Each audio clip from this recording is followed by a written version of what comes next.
যাতে রোজা রেখে মানুষ দুর্বল হয়ে যায়, মুসলমান সমাজ আস্তে আস্তে রোজা যাতে না রাখতে পারে, এবং যদিও রোজা রেখে ফলের দাম চড়া দেখে তারা হয়তো পিছিয়ে যাবে, এটা সরকার ভাবছে। কিন্তু আমরা যতই দাম বাড়ুক, এটা যেমন দুঃখজনক, কিন্তু রোজা তো ছাড়ছি না। সরকারের যে পরিকল্পনা সেটা তো আমরা কোনো বাস্তবতা বল। দেখুন, এদের সবার চিন্তাধারা হচ্ছে ইসলামিক যে ল নিয়ম কানুন সেগুলোর বিরুদ্ধে ভাবাবেগে আঘাত দেওয়া।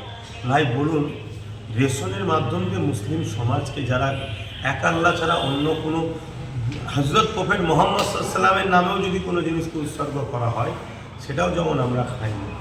আমরা এক আল্লাহর নামে উৎসর্গ হওয়া জিনিসকে খাই।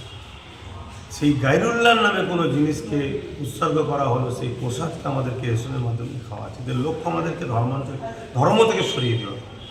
তো সেই জায়গায় ফলের দাম প্রতি বছরে বাড়ছে। একটাই এমএলএ নওশাদ সিদ্দিকী গত বছরও দেখেছিলাম আন্দোলন করেছে, রাজ্য সরকারকে চিঠি দিয়েছে, কিন্তু সরকার তো গুরুত্ব দিচ্ছে না।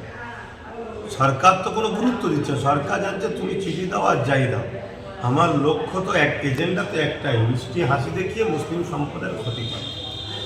না হয় কোনো দিন প্রতি বছরই দেখেছি, ঠিক যেই রোজা শুরু হবে অমনি ফলের দাম বেড়ে যাবে।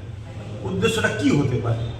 একটাই, এখন মুসলিম সমাজ প্রচুর রোজা রাখবে, স্বাভাবিক সারাদিন রোজা রাখলে একটু ক্লান্ত ভাব হবে, শরীর দুর্বল হবে, একটু ফল টল খেলে শরীরে মানে ক্ষমতা, এনার্জি ক্ষমতা বাড়বে, তাতে তা খেতে পারে। তা অতএব যতক্ষণ না এরকম ন্যানো মাইন্ডের সরকার দূরে সরে গিয়ে একটা ব্রড মাইন্ডের বা সরল মানে সমস্ত মানুষের ধর্মকে শ্রদ্ধা সম্মান জানাবে, নিজের ধর্ম যেটা সেটা হতেই পারে, তার পছন্দ তার কাছে সম্মান জানাবে, এরকম ভাবধারা সরকার যতক্ষণ না করছে, এরকম দাম বাড়তেই থাকবে।